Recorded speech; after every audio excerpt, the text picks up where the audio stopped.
Muchas gracias. Y vamos con el grupo 2. Gilberto Triana, Fernando Nieto, por favor subir a la tarima y proceder con sus presentaciones y la de sus libros. Muchas gracias.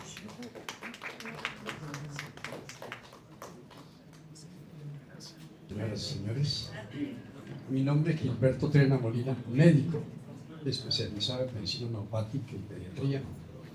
Además, psicólogo, máster en terapia conductual y PhD o doctorado en psicología clínica. Por esta razón, este libro que ahora está a su disposición es un libro que me encargó un gran amigo que de pronto las personas debían ceder y acordar. Pedro Alberto Jiménez, que alternó mucho tiempo en los programas con Pacheco y fue el autor de una película que se llamó Canagual. Esa película, entonces, él posteriormente fue para Estados Unidos y allí produjo 15 películas más. Y fuimos muy amigos. Entonces, él, en uno de sus viajes a Colombia, me dijo: Gilberto, necesito una obra tuya para hacer una película. Y me puse en el trabajo de hacerla. Y me acordé de un gran amigo que tuvo unas vicisitudes en la época de la violencia, de los partidos liberal y conservador, y que tuvieron que sacar a una familia numerosa de 12 hijos de un pueblito boyacense. Los sacaron de allá porque los iban a linchar, y así sucesivamente llegaron a una ciudad azotada, hambre y miseria.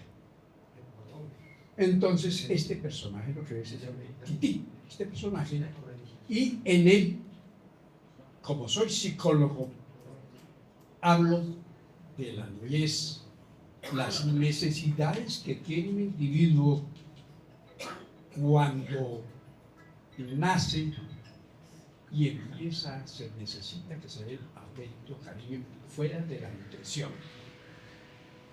Resulta que todos nosotros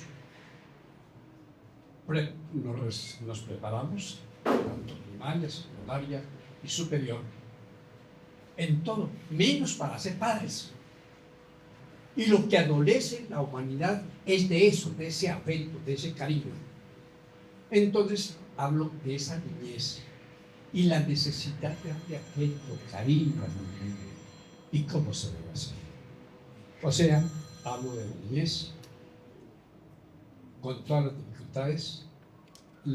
Posteriormente hablo de su pubertad y todos los problemas con falta de orientación y cómo se debería orientar un individuo en esa época.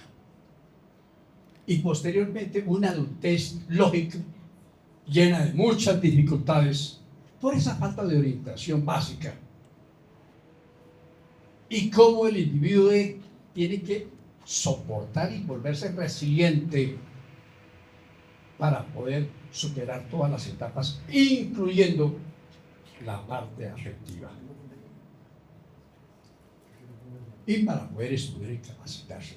Y por último, la adultez, o sea, ya la madurez. Cómo el individuo logra triunfar y hacer todo lo absolutamente posible para poder estar en esa ciudad. Eso lo encuentran en esta obra. Ese fue el trabajo. Lástima que mi amigo Pedro Alberto falleció con la pandemia, se nos fue y no lo alcanzó a hacerlo, no dejó el guión, pero por eso hasta ahora no lo ha hecho. Esa es esa obra. Posteriormente tengo otra obra que es un libro que se llama Tratamiento con frutas y plantas. Resulta que cuando hablamos de medicina, hablamos de todo para calmar, para quitar dolorcitos, síntomas. Pero no se le enseña al individuo cómo debe comer, alimentarse y tener ese estado perfecto de salud. Y para que eso ocurra, tiene que existir una alimentación equilibrada, una dieta adecuada, además que debe ir acompañada con determinado ejercicio y demás. Y una cosa indispensable, al menos saber masticar para que su organismo funcione perfectamente bien. Esta obra es un resumen de una obra que escribí en los años 70, que se llama Medicina Natural para Todos, que ya está totalmente agotada, pero que son 480 páginas y que en este momento, como nuestros jóvenes no leen, entonces lo resumí en cerca de 100 páginas, totalmente ilustrado. Eso con la finalidad de poder dar unas bases netamente científicas en cuanto a dosis, cuando hay determinada patología o enfermedad, cómo se debe tratar, y con los elementos naturales que todo individuo lo tiene en su casa o lo encuentra en el supermercado y lo puede utilizar sin necesidad de acudir a lesionar su organismo con elementos químicos de acción colateral que va a afectar a ese organismo. Entonces, al terminar, les invito y les traigo algunos que podemos firmar.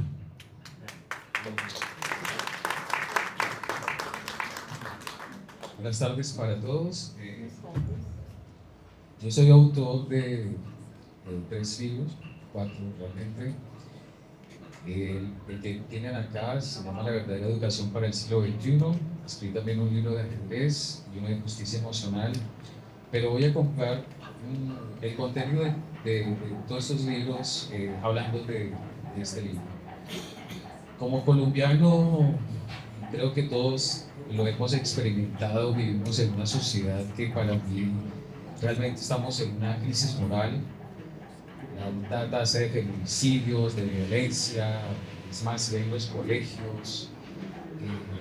Incluso uno, como decía un gran autor, Lipovetsky, en las aulas y en el hogar ahora hay una crisis de autoridad, o sea, es difícil ejercer la autoridad.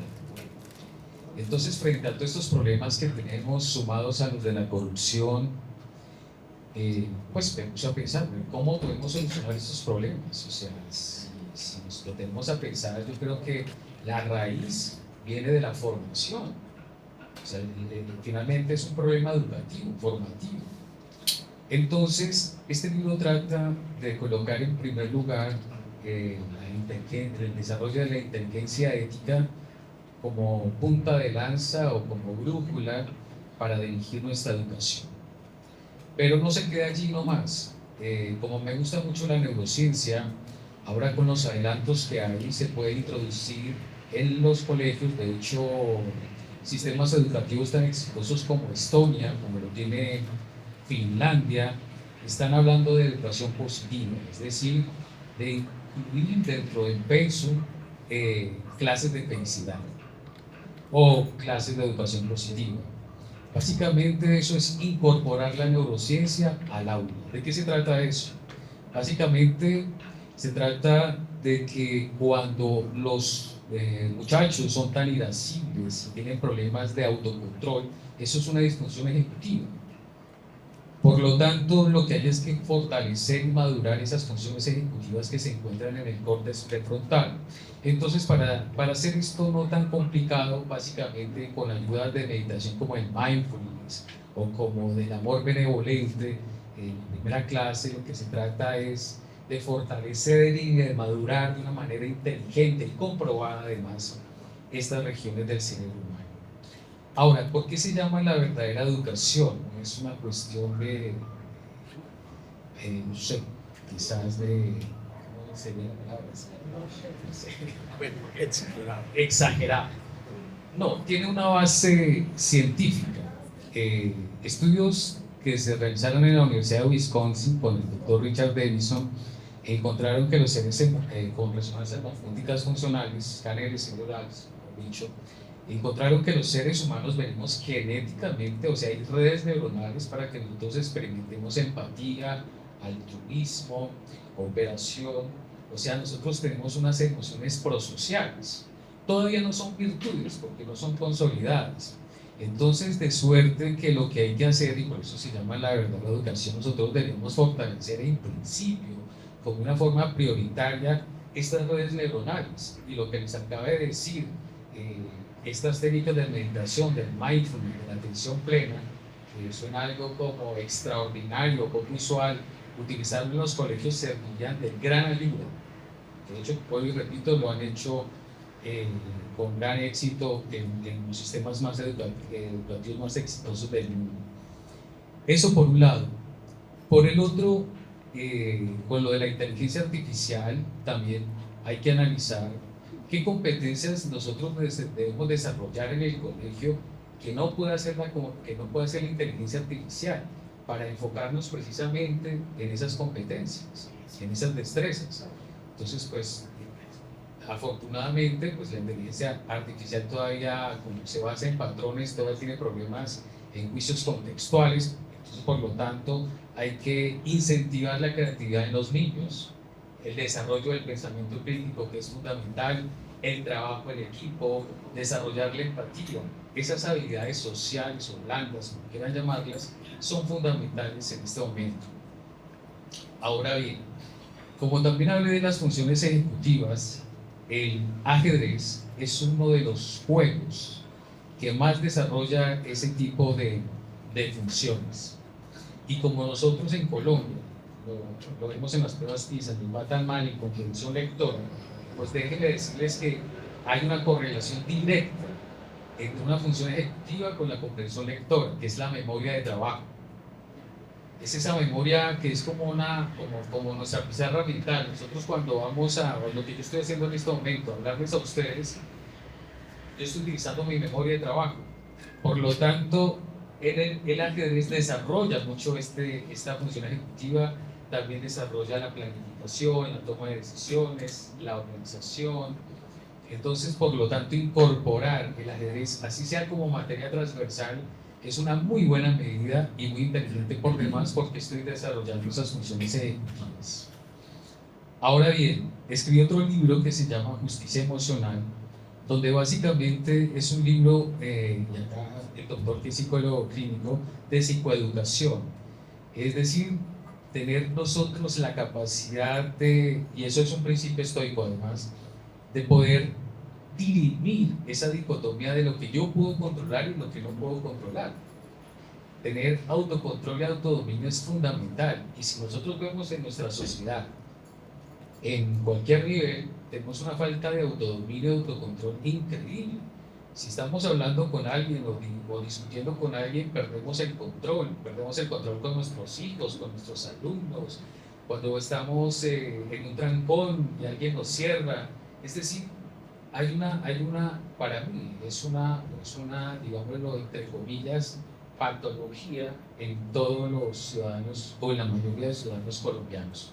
Entonces, incorporar que haya autocontrol y autodominio en el colegio me parece también importante. Entonces, este libro, que es casi de 400 páginas, está compendiado todo lo que les estoy diciendo en él. Por lo tanto, pues para resumir, si nosotros logramos incrementar la inteligencia ética de los muchachos, si nosotros podemos incrementar la creatividad, el pensamiento crítico, y que tengan dominio de sí mismos, yo creo que estamos contribuyendo enormemente para consolidar en el futuro una sociedad mucho más pacífica, menos corrupta, y que podamos de verdad avanzar, porque yo considero que a veces nos enfocamos en el desarrollo económico y nos olvidamos de lo importante, que es el ser. O sea, de verdad debemos cambiar esta cultura materialista del tener al ser.